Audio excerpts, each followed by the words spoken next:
Welcome to episode 79 of the Juicebox Podcast. This episode, as always, is sponsored by Insulin, makers of the OmniPod, the world's only tubeless insulin pump, and I really appreciate it.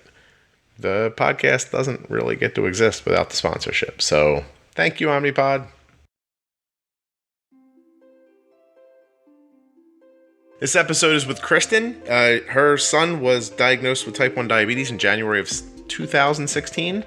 And we recorded this, I think, in May, so she was only 5 or 6 months into it when she recorded this, so it was really cool of her to come on and give the perspective of a very newly diagnosed mother.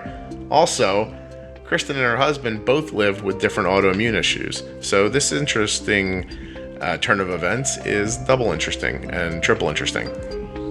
Also, let me warn you, we had a lot of trouble with Kristin's Skype in the beginning, so we switched to a phone call. So you won't hear any audio issues, but I was pretty bored by the time I was waiting for Kristin's phone call to connect, and then I saw Basil, little Basil dog, and I then sang an impromptu song to Basil, and I want you to be prepared for the fact that I do not have a good singing voice. The song was all about Basil and how I wanted him to be a good boy, but yet he snored through the entire episode, and there's moments I can't even edit it out. He's a snoring machine, so I apologize for that. Also, please let's not forget that nothing you hear on the Juicebox Podcast should be considered advice, medical or otherwise. Basil, be a good boy. Basil, be a good boy. Basil, be a good boy. Good boy, good boy, good boy. Basil, be a good boy.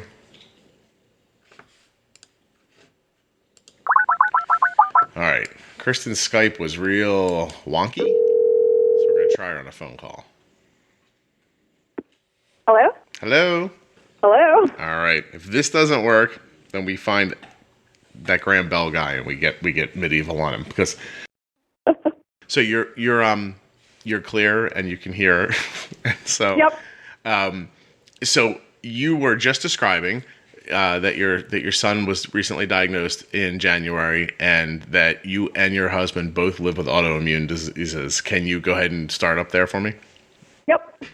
So, like I said, my husband and I both live with autoimmune diseases, MS, and I have something called the Setz disease, which is an autoimmune disease that attacks your blood vessels and causes inflammation and damages basically anywhere that your blood vessels can run through. So, and actually, in type 1, diabetes runs strongly in my side of the family.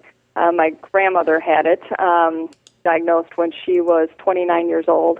And lived with it for about 40 years.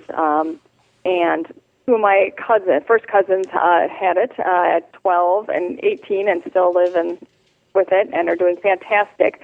And then actually I just discovered last week that my great-grandfather also had type 1 diabetes. Well, because why would he not? Let's we need to get everyone involved, apparently. So yeah. Tell me for a second, the thing, am I saying it right? Is it Behçet's disease? Is that what you have? The Setz. Yeah, it's an extremely rare autoimmune disease. And they call it actually the Silk Road disease because it's both common in like Middle Eastern areas or in Japan or with Turkish men. So. And clearly you being from Wisconsin and rather Caucasian, that you thought it would. Yeah, I'm not a Turkish man, or at least not last time I was aware of. So, so yeah, super odd and strange, and started about 10 years ago. So, a lot of the stuff that I deal with is a lot of neuropathies. It loves my nervous system, affects, kidneys, lungs. So a lot of the same type of complications that diabetes can cause. How does it affect your day-to-day? It definitely affects me. I'm very tired. I do have bouts where I end up in the hospital. I was actually just had a major, they call them flares. It kind of ebbs and flows. You'll do great, and then you'll have this kind of attack. And I had one on Christmas and was in and out of, it affected my brain, actually. And so, actually the day my son was diagnosed, I was leaving the hospital from starting a brand new immune suppressant therapy. And as I got in my car to leave, the phone rang that my son had collapsed at school. So kind of just all flowed together. I have to ask you, when you get a phone call that your son collapsed in school, does your brain go, of course he did? Or do you just feel like, I mean, at this point, I mean, you said your husband has MS. When was his MS diagnosed? He now has been about 9 years. He's been living with that. Okay. How long you guys been married? We've been 15 years together, though, for 20. Okay. Together for 20 years. 11 years into it, your husband has MS. Around the same time, you get a disease that I can't really pronounce. I know. Mainly for Turkish men, and and apparently Yo-Yo Ma's band or something like that. And so that's a pretty odd reference. But anyway, and so and then everyone, not everyone, but a lot of people in your family history. I mean, your grandmother. Let's go back to her for a second. She's type 1. Now she passed away in 95, but she had it for 40 years. So she was diagnosed in the 1940s. Correct. Yep. Okay. Yep. She was diagnosed in the 40s. Passed away at age 69 in 1995 of renal failure. Okay. And she was very, what they kind of call, back then, a brittle diabetic. I look back now and I see it in a totally different light now that I am also living it. Yeah. And, I remember growing up, obviously, with my two cousins that were around my age that were diagnosed. I grew up around needles and insulin, but I remember when I was really young, my grandmother, just taking one shot and, having a lot of hypoglycemic episodes. And it's kind of a family joke now. It's just, kind of a sick joke, but funny now. It wasn't funny at the moment, but even when I was about 12 years old, like my son's age, we had been out of town at a family get-together at a local restaurant, and I had gotten up to go to the restroom, and my grandmother, while I was in there, went into, had a major hypoglycemic event, and my whole family kind of scurried out of the restaurant, and we have a lot of children in the family, right. So, they didn't really notice I was missing in the moment. So I come out of the restroom, everybody's gone. I'm like, where'd everybody go? Turns out, they had to rush out to get my grandma out and get her back home. And so I ended up walking my way home and finding my way home. But, now it's kind of a joke. And this place was called the Iron Horse. And people always ask me, you want to go out to eat with the Iron Horse? And, so we can abandon you there in the restaurant? Yeah, where we left you and nobody noticed me gone. I was like, oh, my goodness. But, now it's kind of a joke. But that was just kind of, now I look back and, I realize, man, that was just kind of the beginning of my journey with diabetes. And, so your grandmother would just take like her one shot, and then through the course of the day, her blood sugar would get low, and then it was the diabetes vapors, and we took care of her, and that was, oh my gosh, that's a long day. And so, okay, and you said two cousins who were diagnosed in their one was 12 and one was 18. Okay, as kids. And then your son Gavin has just been recently diagnosed in January 2016. Right.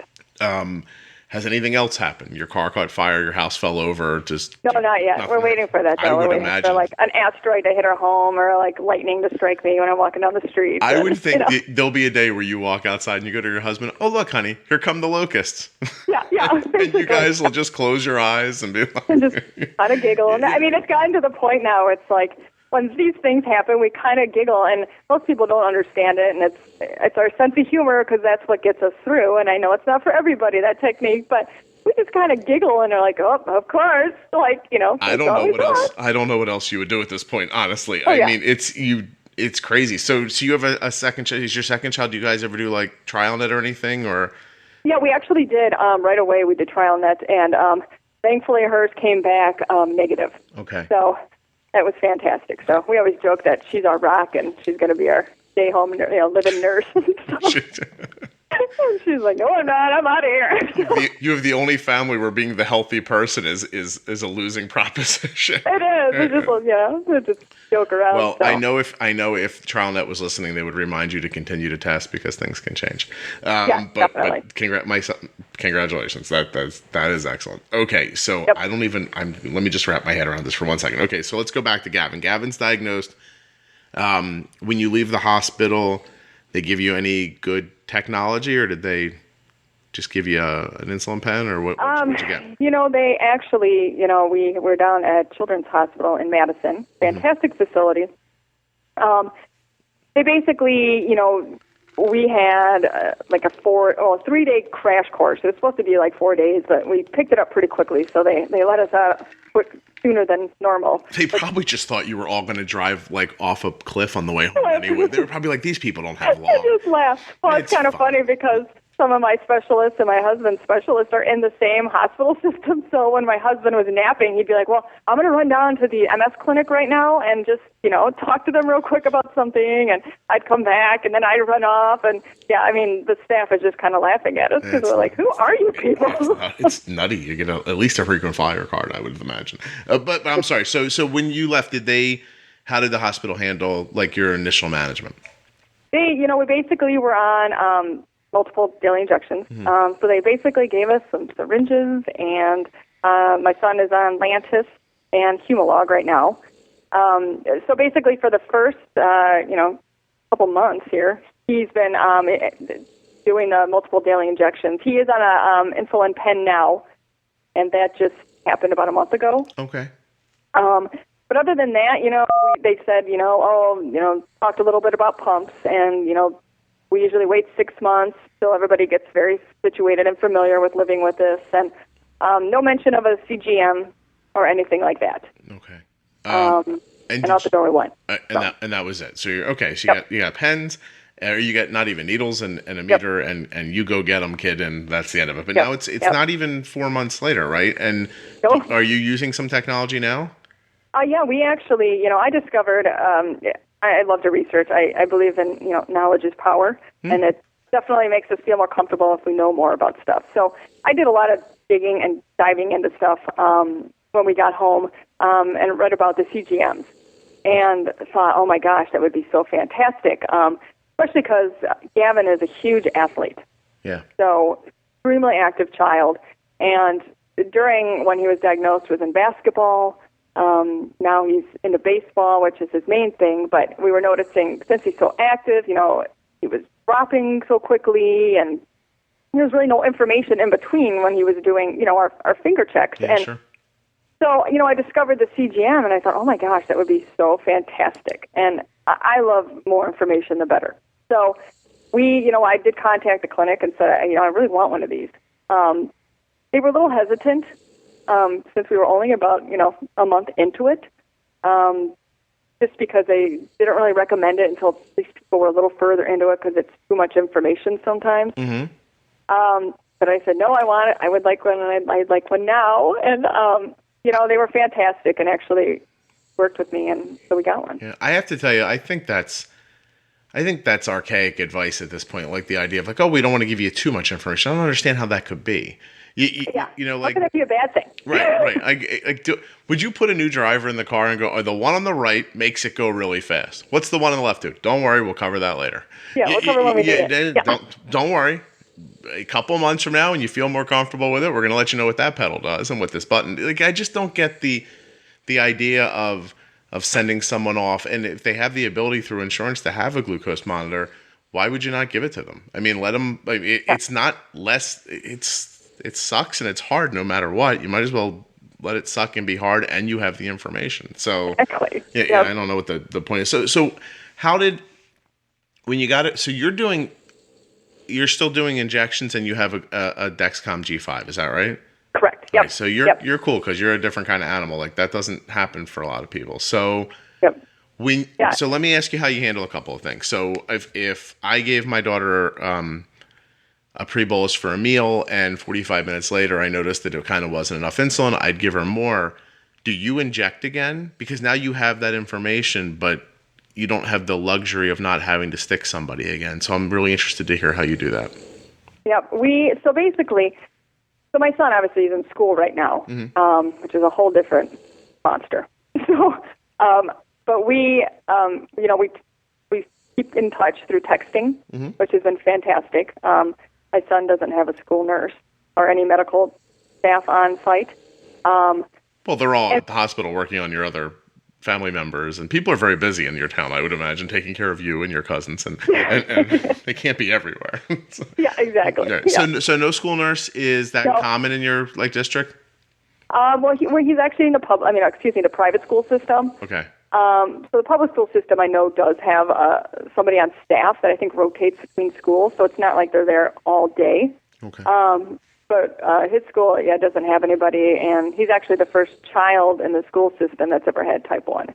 Oh, geez. Okay, so he's a test case for them, too. Yeah, so it was a little overwhelming, and I definitely had to go in there and, talk to them about what it meant, and hopefully, I laid some groundwork for any future students that come up through the system. Yeah. And they've been fantastic and super open to, when I say, he's wearing this device now, we kind of need to have the phone so that, it's the bridging so that I can see at home. And they've been fantastic. Very flexible with what, we need. Kind of scary sometimes, though, because I feel like we're just floating out there. Right. And basically, I kind of the only resource that fully understands the situation. I'm fortunate that I have the luxury to be able to, Gavin can contact me whenever he needs. Yeah. So that's kind of the situation with him. But to your question about if, we gave him a certain amount of insulin and we noticed he's going high, correct? Is that what you're asking? Yeah, I want to know. I want to know if you would see if I would give more insulin, and if you're inclined to give more insulin, then sometimes the barrier for people is that it's another injection, and then so they wait because they don't want to be injecting their kids a lot. So, but he's a little older, so maybe that's not how it strikes you.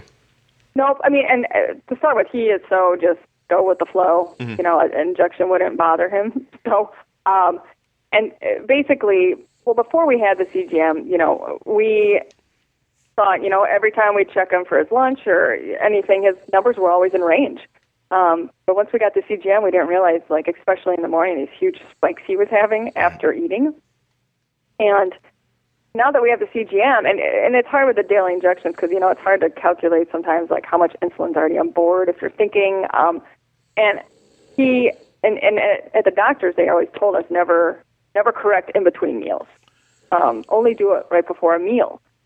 But that always bothered me now once I saw this information that, let's say he's up at 250. I don't want to have him sit there for 3 hours to wait to correct him until his lunchtime. Yeah. So basically now that we have this information, if we see a trend that he is double arrowing up, we do a correction. Yeah, sure. Yeah, I mean, and it's the benefit of being able to see it with the glucose monitor, because I would say it all the time. If I think personally, if your blood sugar's high, you've miscalculated or mistimed your insulin.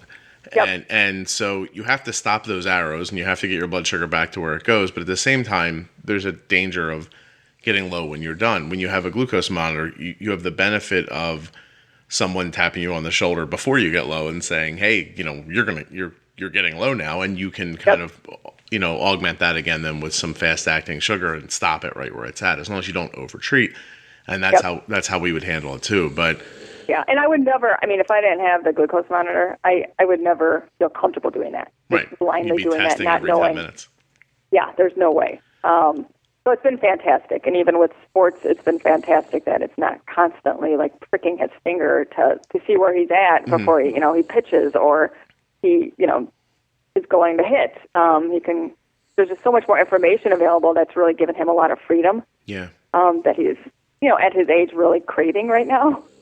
No, Arden plays softball, so she was in a tournament recently, and she plays third base, and she went out on the field to start warming up, and I got a little beeping, and this is going to sound crazy to people probably, but she's 85, but she started going up, and I bolused her right there while she threw the fence while she was on the field, because I can keep her blood sugar there while she's playing, and without that. I don't know, those big gaps in time like you're talking about, the idea of, hey, my blood sugar went to 250, and you're being polite, 250, 300, 400 after a meal, and it sits there, and 3 hours later I test myself and go, I'm 380, I guess I need more insulin. The problem is it's also time to eat. So people get stuck in these cycles, and doctors give them very basic information that keeps them there. It really is. I can, on one hand, say that I understand a doctor not wanting to tell you to, do something that might end up with a very low blood sugar that can cause you some sort of a medical emergency. But at the same time, don't test for 3 hours after a meal, or only give insulin, before a meal, People take that literally. If I don't, if my kid eats a breakfast, isn't hungry at lunch, and then eats dinner at 4:00, and I'm somebody who takes that as gospel, then from 8:00 in the morning till 4:00, I don't even wonder what their blood sugar is, because I'm only supposed to test before a meal. It's just not. It's not good advice. It's old timey advice. It's it doesn't take into account the technology. And listen, not everybody can afford it. Not everybody has the insurance for it, which is another story. But but when you have it, not to give it to you is criminal. So. Yeah. I mean, it has been life-changing, I think, for my son. Yeah, absolutely. And just extremely eye-opening, and just in the whole understanding of, his care and treatment throughout the day. We absolutely love it. So how do you handle, let's say you're in one of those gaps during the day where there's hours and hours, and he's just, his blood sugar sitting at 150. Do you give him some insulin for that? He sometimes around 150. Sometimes we'll do a half unit to get him down, and he, will ride. Then usually around by the end of school, when he comes home, he's usually around 98. Yeah. And then usually he tends to kind of drift low by the end of the day before his sports, and usually has a snack of some sort before he plays. Because then he goes to his sports, and then obviously he's running all over the place, and a 98, if he went off to baseball with him, probably would not hold. Right. And that has a lot to do also with the fact that you're not on a pump, so your basal rate's coming from Lantus. Correct. It's not coming from a pump. Whereas, so do you have conversations ever about pumping, or? Yeah, no, they kind of, our insurance too, it's 6 months is the window. We do. No, he's interested in a pump, and he's really interested in the OmniPod. No, cool. Yep, he likes the tubeless feature of it. He doesn't want, a tube hanging. He's so active. He's like that. It would just get stuck on everything. Right. And also, we do have a lake home, so we, live in the water a lot. A lot of swimming. Yeah. Yep. Well, you're in Wisconsin. All you have is lakes. Yeah, exactly. So, yeah, he's always in the water, and he's like, I don't want something that I'm going to have to keep disconnecting and, dealing with. People undervalue that, the idea of I'll just disconnect and go swimming, but you don't, if you didn't have diabetes, your pancreas wouldn't shut off while you were swimming. You still need insulin while you're swimming, and so that's great. So I hope 6 months in, I hope you have luck like you did with the CGM, because it's amazing you got the CGM so quickly. It really is. Okay, so you talked about school. You said school was kind of an issue for you. So before that, let me ask you this. Do you guys inject prior to, how far before a meal would you inject? Well, so that's another thing. So initially in the hospital, they had us just inject and then eat instantly. Mm-hmm. We didn't know any different at that point. We didn't have the information to know how that was affecting his blood sugar after he ate. Right. So once we got the CGM, and I started to see these huge spikes, and it's mostly in the morning, which I hear is fairly common. Yeah. And it wasn't like he was eating these crazy meals or anything. We've always been pretty, health conscious and eat fairly well, just because we find it, it definitely helps in our health. But I'd see these huge spikes, and I was like, what is going on? And I'm a problem solver, and I want to fix it. So that's kind of when I started to read more, and, I found your blog and listened to your podcast, and I was hearing some of the stuff that you were doing. Oh, cool. And I read some books like, Think Like a Pancreas and Sugar Surfing, and I actually had the pleasure to meet Gary Shiner and Denny Smith last weekend. Oh, excellent. Yeah, they're good. They're good guys, and those are both really great books, actually. We've had, I've had somebody who works for Gary on the podcast, and I've had Dr. Ponder on, the Sugar Surfing guy. It's funny, I had never really heard of the Sugar Surfing book. Yep. And people made me aware of it. And when he came on and started describing what he was doing, I was like, well, that's what I do. I was like, I didn't think to call it something, though, but that's pretty cool. Yeah. And so... so no, it was very similar to what you were doing, and I was like, okay, there's got to be something to this. So, and especially since I had the CGM now, and I could watch how things were happening, and so we started, waiting, taking his injections, 15 minutes prior to eating, and just kind of playing with it to see, how does this affect his blood sugar? And we started to notice that, his blood sugar wasn't spiking as high anymore. Mm-hmm. And and I think before, the carbs were hitting his blood before his insulin was doing anything. Yeah, I found myself recently explaining to somebody like this. I said to them, like, first I said, are you old like me? And they said, yes. And I said, okay, you'll understand this. And I said, you remember when we were kids in school and they would put those overhead projectors up in front of us, and then they'd have this piece of like plastic and they'd draw on the plastic, or, and they'd show you a picture. I said, imagine you had two pieces of plastic. And one of them was the line of how your blood sugar was moving, how the food was trying to move your blood sugar. And I said, and imagine the next one was the line of how the insulin was trying to move your blood sugar. I said, you have to slide those two pieces of plastic to the left and to the right until they match up. Mm-hmm. While the food's trying to go up, that's when you want the insulin to be trying to come down. You don't want the food to go up and then 10 minutes later for the insulin to come down, because let's say you think 5 units is the right amount of insulin for your son's lunch, and you give it to him right now and he starts eating. And 5 minutes from now, his blood sugar starts going from the food, from wherever it is, up. But the insulin doesn't start working for 10 more minutes. And now that 5 units, while it may have been enough back when your blood sugar was 90, is no longer enough now, because now you still need insulin for the food, but now you need insulin to stop the rise, and you need insulin to bring the rise back.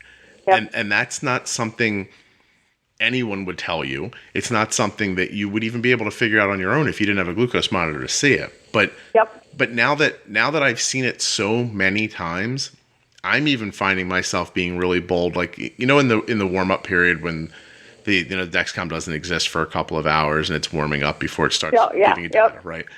I used to get really, like, I would revert in those moments. I'd be like, okay, it's fine. We'll start worrying about diabetes again in 2 hours. But then I just realized, I'm like, I've seen this blood sugar do what it does so many times.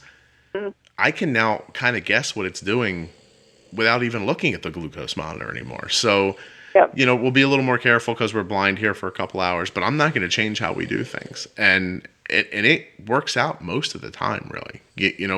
After I found the pattern, it's pretty cool. Like, I'm not saying I don't need the Dexcom. I'd literally be lost without it. But, what it did to my daughter's A1C is insane. And speaking of that, in 4 months, your A1C is crazy good. Before we hear about that A1C, let's take a moment for an advertisement. Insulet makes the OmniPod. OmniPod makes the world go round. Better. That's not a good tagline. God, I could never work in a PR department.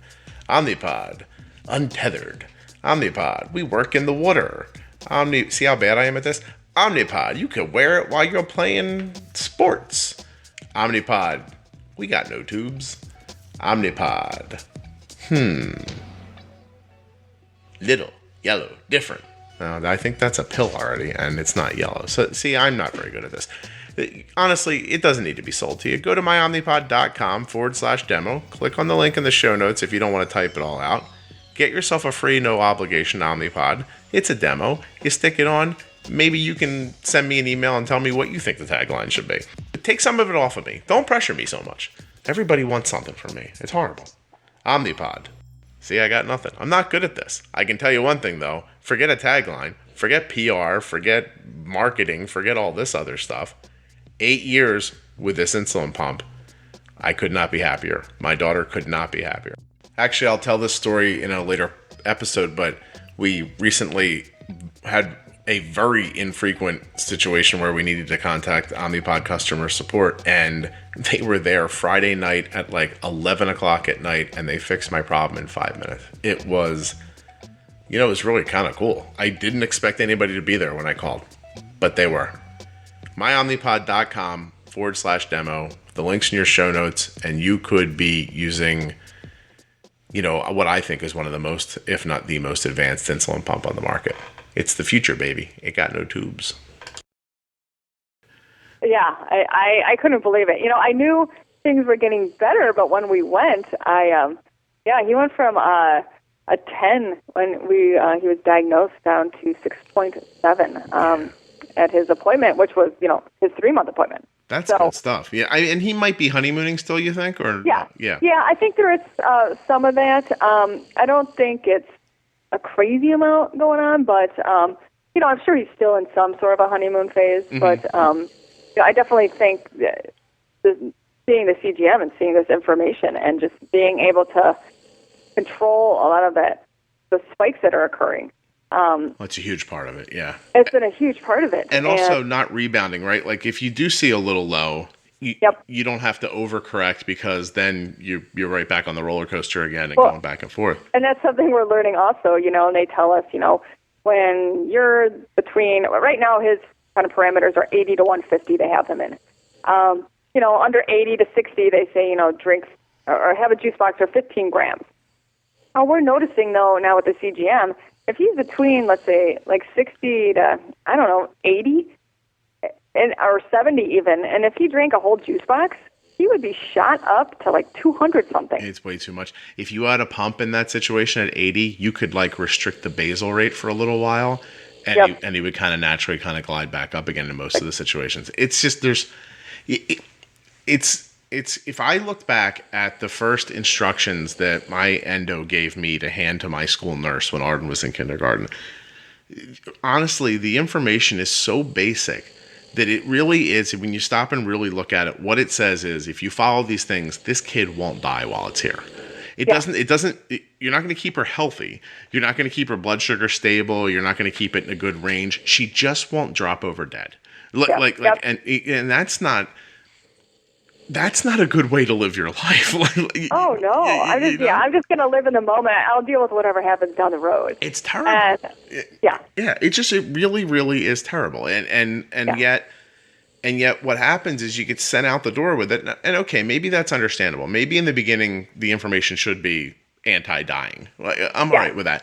But why does no one ever come back around afterwards when you get your footing and say, okay, well, now that you have this information, have you heard that insulin doesn't begin working immediately, but food does? Have you ever heard that? Have you ever heard some sugars make your blood sugar go up faster than others and blah, blah, blah? And no one tells you anything.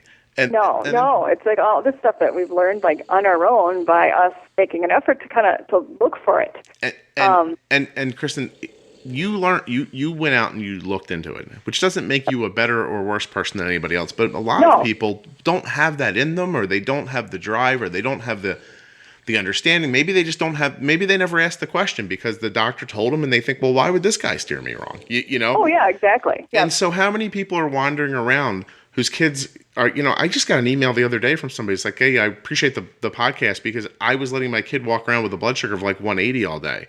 Because it was in his range. Yep. The doctor was like, hey, up to 180 is fine. And then she heard a podcast where I said, well, if you can keep him at 180, why can't you keep him at 90? And she was like, oh, yeah, I guess so. I never thought of that. Yeah. And then that's it. Oh my God, I'm irritated. Plus this United Healthcare thing's going on today, so I'm upset about that. I don't even know if I should be podcasting today. It's all right. Well, you're doing it. Luckily, by the way, you're going to make my contingent of listeners who think I talk too much are going to love this episode because you are talking a lot, which I appreciate. I'm trying to hold back because I tend to talk a lot. So. It's fine. You're doing great. Plus, trust me, you're giving them a break. When I talk too much, I start getting emails.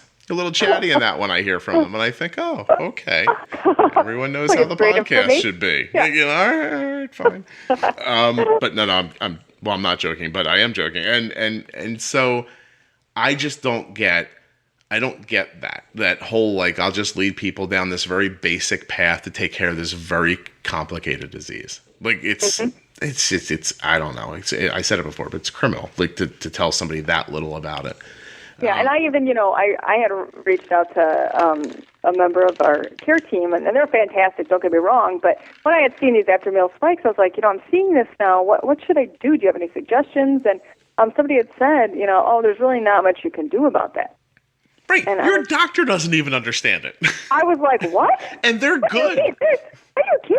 Yeah, so, Kristin, you're telling me this is a good institution. They can't help you. Imagine someone walking into a bad institution right now. They're probably just like, I know, they're probably just, here's your needles, good luck. And you're in a good place, and these people are telling you, a spike in blood sugar, not much you can do about that. They're out of their minds. I just blogged a couple months ago about my daughter eating French toast. Blood sugar never goes over like 110. So I did that. Is that really Oh, see, now you've irritated me with that statement. And so, no, I made it worse. No. So, okay. So you go to them and tell them, hey, I'm seeing spikes. What should I do? They tell you not really anything. Yeah, initially, and this wasn't one of the endocrinologists, an individual in the clinic, and I was like, there's got to be something we can do here. And, I started to talk more about it after some of the stuff I had read about, well, what if I change the way in the order in which he's eating his meals? What if he's eating, his slow-acting carbs or his, before he's eating fast-acting, foods, so that those are pushed out further and when the insulin's acting more and, and then they kind of, were talking about that and said, oh, no, that could work. And but then they did tell me, oh, well, if you tried giving him his injections a little bit earlier. Which, so you do know. Yeah, which I only got after I had, kind of asked about it and pushed about it. And I was like, oh, okay. Hi, you're a doctor, but I just wanted to let you know that on a podcast I heard. Now, why is it you can't tell me about this? And by the way, and here's a great place right here, Kristin, ready? Nothing you hear on the Juicebox Podcast is advice, medical or otherwise. You should always go to your doctor, who will apparently give you lousy information. Then you can make your own decision based on wherever you can get your information from. But seriously, you have to listen to your doctor. I can't, like you and I can't tell people how to handle their blood sugar. But at the same time, if the doctor's telling you there's nothing to do, maybe assume the doctor doesn't know what they're talking about and move on, because there is something you can do. And it's not rocket science. It's not something that takes up 23 and a half of the 24 hours of your day. Once you understand it, I really have to say, I don't put very much effort into keeping Arden's blood sugar where it is. Like, not now that I understand it. There's a lot of effort to figuring it out. But once you have it, it's well worth putting that effort in up front, because, the back end goes forever. And, and you can't have each day just be like a drudgery where you feel like you're being pounded over the head by something. Arden's blood sugar right now is 138, but that's only because she won't answer a text message. And because that was my son yesterday. Yeah, he was going into, he had a little low yesterday because he did a little more activity, and they had some free time after lunch yesterday. Right. And he was a little more active than normal, and he was shooting down, and I'm watching it from home because there's alarms going off. And, we keep in touch by texting, and so I usually, send him something like, hey, do you see that you're starting to go down? And it got to the point where it was like 60 with double arrows down. Mm-hmm. And I just texted him saying, hey, did you see this? Did you notice you're about to drop dead? Notice this, buddy. And he doesn't get back to me. And I'm thinking, oh, come on, dude, what are you doing? Yeah.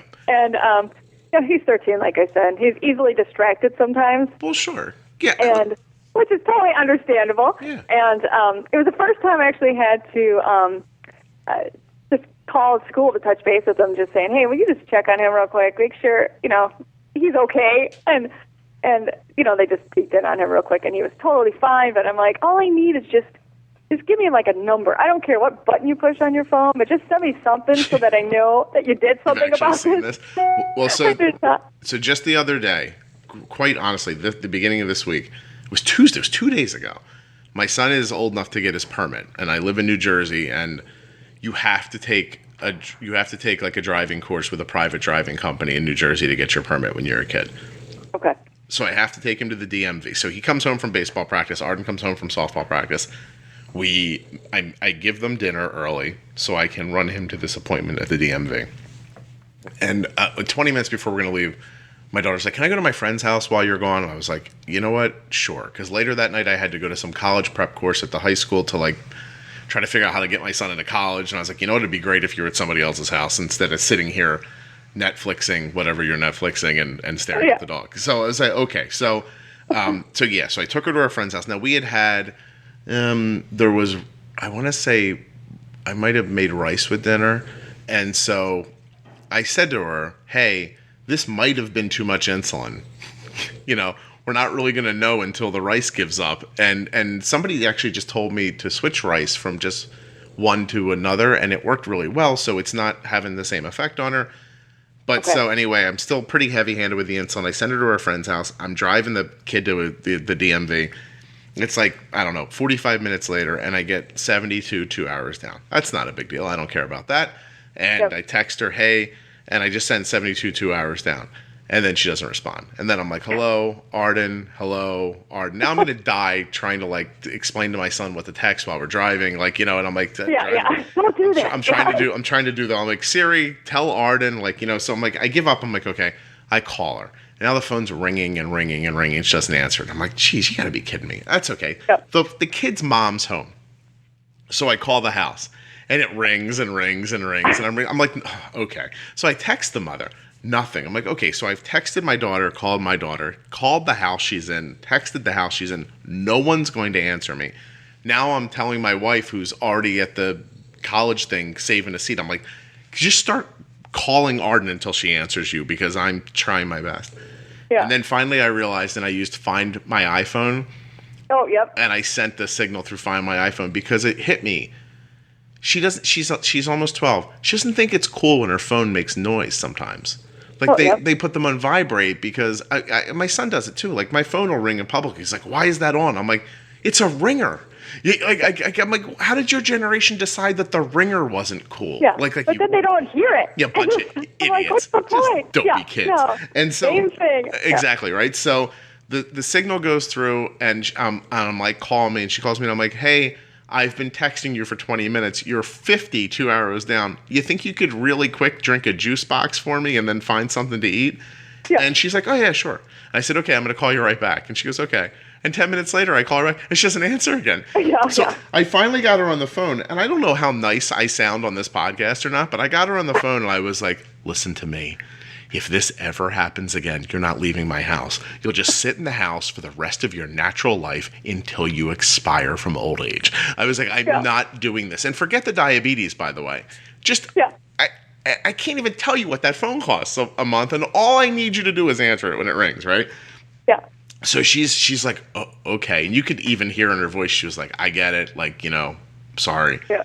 Like a half an hour, 45 minutes later, I get a text from the mom. Hey, I'm really sorry. I just saw that you called. I'm like, well, good, great. After the fact, Thanks, everybody. Oh, I know. I did threaten my son this morning. I said, all right, now, you remember, like, if I text you, you need to respond to me, else I'm going to have her name's Amy. I'm like, but Amy's going to have to march down to your class every day. And he's like, oh, no, I don't want that. It's embarrassing. For the most part, for the most part, if people are listening, it's never a problem. Texting my daughter while she's at school or out of the house about her diabetes is a huge way that we've been able to affect her A1C. Because when you talk about A1C being affected, in my mind, the day's chopped up into 3 sections. It's while you're sleeping, which, by the way, I haven't said on the podcast for a while. If you can get a blood sugar down at like 85 while they're sleeping for 10 hours, hello, huge win. You know what I mean? There's no food coming in, nothing to fight with. Maybe there's some growth hormone in the middle of the night, but for the most part, there's a lot of hours of steady, good blood sugars to help you with your A1C. Yep. The next block is at school. 8 hours a day, out of the house. You can't keep that blood sugar tight unless you have some good communication. It's not going to work with them going to the nurse every 3 hours or every 2 hours or before a meal or something like that. So when I text with Arden, hey, you're 138, we're just going to bump your blood sugar down a little bit, or we can still pre-bolus because we're talking like Arden will pre-bolus today 15 minutes before she leaves her science class, for lunch. And so once I got the school side together and I stopped being scared of lows overnight, I mean, that's how, I tell people, I've been very happy and free to tell people that it's coming up on 3 years now between 5'9" and 6'2". That's it. And I'm talking about during growth spurts where she's grown like an inch in 2 months. And it's about just continuing to, like, I think of it as like Dr. Ponder does, like bumping that line around. 120 is not a bad blood sugar, but 90 is better. So and we were the same way at night before we had the CGM. I mean, we were always like, of course, we don't want to be below 100, just that fear of the overnight. Yeah. But now, he, rides mostly in the mid-90s now. Yeah. No, please. Arden's blood sugar last night was I think it was 79 for 5 hours last night. I was just like, I'm so winning this. Because if I tested her, she'd be more probably 85 or something like that. But I'm just like, that's fantastic because, I had a grown man on a few weeks ago. Hey, Terry. Terry lives on a boat, the episode's called. And at one point, Terry says he did some research and found out that a person who doesn't have type 1 diabetes, there's a space and time most of us, even without diabetes, who our blood sugars are in the 60s for an hour or so a day. And he said, well, if somebody who doesn't have diabetes can have a blood sugar in the 60s, why can't I? As long as I'm not 60 and falling or 60 with a bunch of insulin happening. He's like, what's wrong with my blood sugar being 65 for an hour? If I feel okay and blah, blah, blah. And but that made a ton of sense to me when he said that, so.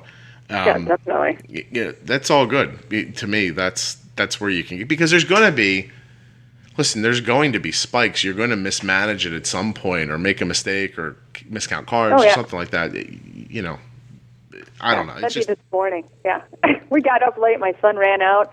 They don't have time to pre-bolus, and we spiked a little this morning. But I know why. So, yeah. Yeah, and at least you know why. Also, you know why, and you can very quickly and harshly come back at it. Like I probably said a couple of times in some episodes, but they get spread around the way I post them. But during a growth spurt recently, Arden's blood sugar was shooting up into the 300s overnight, and I was just like, no. And I like in the past, I would have been like, well, let me just see what a unit does. Let me see what maybe another half. I was like 3 units done. I fought back, and even when I went to the endo, I was so certain we were going to get a rise in her A1C, and it went down. Oh, wow. Yeah, and the nurse practitioner said to me, she goes, you might be the only person that's ever walked in here in the middle of a growth spurt and had their A1C go down. And I said, when the diabetes got aggressive with me, I got aggressive back with it. And only because of the CGM. Like, to your point, I can't, if she didn't have that thing, how would I start wildly giving her insulin at 4:00 in the morning?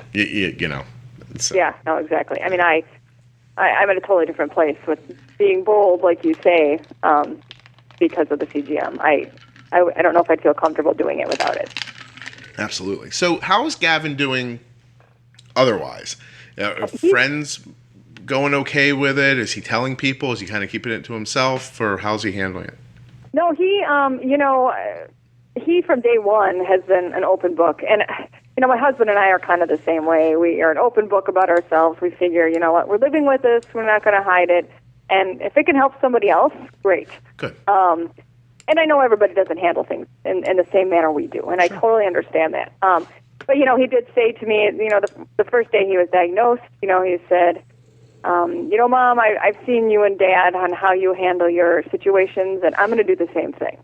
And it was so fantastic to hear that. I thought, you know what, maybe something good has come out of my husband and I living with these diseases, because if it can affect him and his mindset on it, I think that's fantastic. Yeah, and it'll affect other parts of his life too, and how he handles other things that aren't disease related. And by the way, how nice is it that he actually was paying attention?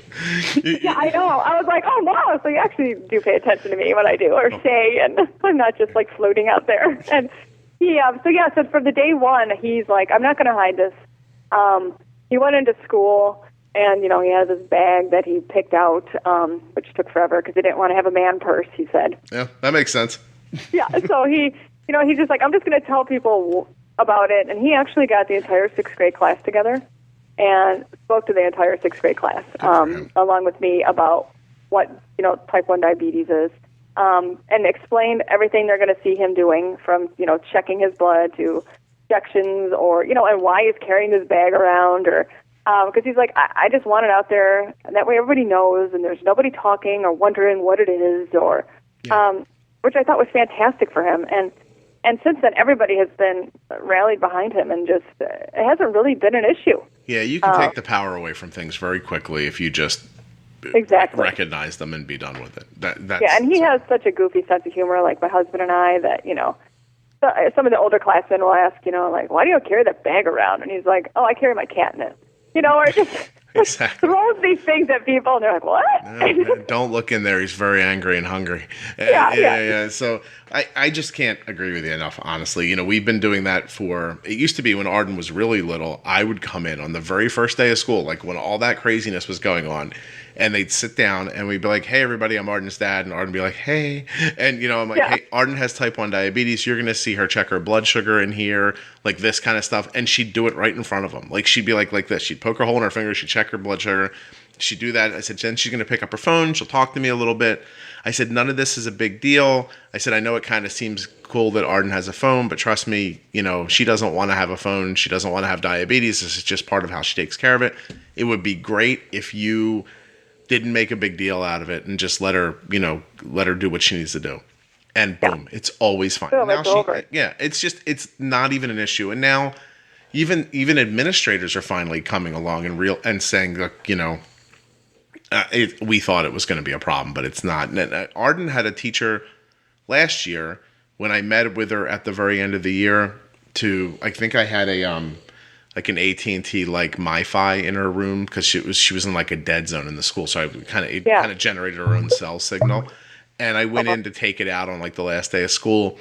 And the teacher said to me, by about a third of the way into the school year, I think I completely forgot that Arden had diabetes. And she's like, it just happened so like, she's not stealthy about it. It's just so normal. Like, you know what I mean? It's like, she's not hiding it. She's just doing it. She's like, and it just went away. I didn't really think about it anymore. She's like, every once in a while, the Dexcom would beep and I'd be like, why is that happening? And she'd be like, oh yeah, there's a kid in here who has diabetes. And then but that was the end of it really. And you don't know how far that goes when you're helping people. When you normalize something for your kid, then next year it's for somebody else's kid. And, that's how change happens. So, it's been great. Thank you for being part of it. That's really cool.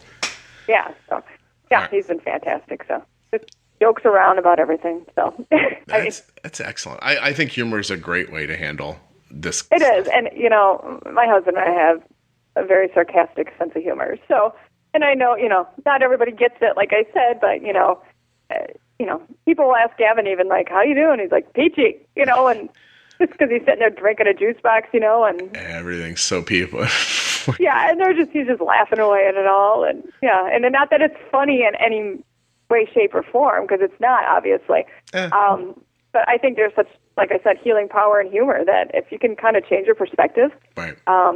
And not dwell on, what it could take away or, the daily grind of it all. Yep. And you just focus on that life is still fantastic and there's just some more bumps in the road occasionally, but, that you can still do everything you want and have a fantastic life.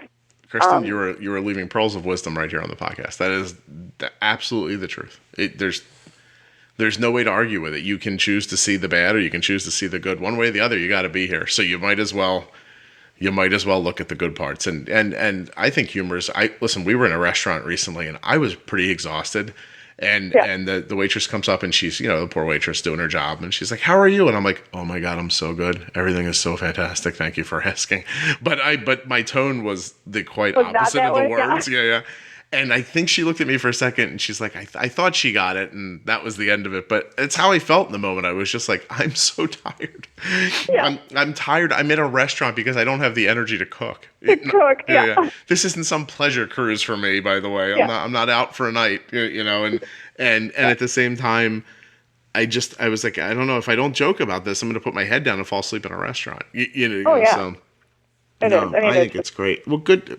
Seriously, good for you. I mean, it's really excellent. I'm looking forward to, I wanted to give you one little, well, we don't want to call it advice, but I wanted to mention something you might want to talk to your doctor about. But sometimes you can split your slow-acting insulin. So you said Lantus. Yeah. And they tell you to shoot it once a day, right? Correct. Yeah, he does it at bedtime. But if you split it 50-50 every 12 hours, you might get more even coverage out of it. So if you're seeing times of day where he's abnormally high or abnormally low, and you can't figure out why, that might be why. Oh, okay. So sometimes the drug manufacturer will tell you that, and this is with not just Lantus, but the other one too, which now I can't remember all of a sudden. Levemir. That it lasts 24 hours, but some people will tell you they only see it last for 18 hours. So then the last 6 hours, you kind of have high blood sugars. Sometimes you'll see, because I don't know if you know how that insulin works, but it goes under your skin, it crystallizes, and then it just basically melts away slowly, keeping your blood sugar in one place. And sometimes you could see it burn a little faster and get a low out of it. But it depends. I mean, it's an extra injection, but if you're seeing something like that, that's a good thing to look into. Yeah, no, that's great. I'll definitely talk to them about that. Yeah. Thank you. I know what you're saying. You're very welcome. Good. Kristin, we've almost up to an hour. This is fantastic. I don't know how to thank you for reaching out and saying you want to be on the podcast and for listening. That's all very cool. Let us say in this space, if someone else would like to be on the podcast, I always love hearing from you. It was very easy, right, Kristin? What'd you do? Send me an email? Yeah. And I just had actually tweeted you. Oh, look at that. The Twitter. A dying thing, Twitter, for some reason. Have you noticed? Yep. Like, people are Twitter used to be such a rage, and now I feel like it's a little less. But yeah, I don't use it as much, but I did that day. Yeah, it worked out very well. I just really appreciate you coming on and doing this, and thank you so very much for sharing your story, and it's going to help other people, so thank you. Yeah, well, and thank you, because, I've learned a lot, and it's just nice to be able to talk to somebody that, fully understands what life is like when you're living with type 1 as a parent, so fantastic. It's my pleasure. Thank you very much. Great. All right, Kristin, have a great day. All right, thanks. You too. Thanks for listening to the Juicebox Podcast. Hey, just like Kristin, if you'd like to be on the podcast, it's not that hard. Tweet at me, Facebook thing, text messagey through, the Facebook. Go to my blog, my Juicebox. That's not what it is. It's juiceboxpodcast.com or ardensday.com. You can scroll to the bottom. There's like a little contact link. You could send an email that way. You could light a fire and make smoke signals, but I can't read smoke signals, and they probably wouldn't reach me anyway. But, you could still try it if you wanted to. Reach out if you'd like to be on the podcast. Everyone's story helps someone else. If you are enjoying the Juicebox Podcast, please tell a friend. Find somebody else who's living with type 1 diabetes and say, hey, I listen to this podcast and I kind of like it. And you might too. And teach them how to do it, because some people, they're not good with the podcasts. Take care. I'll see you soon.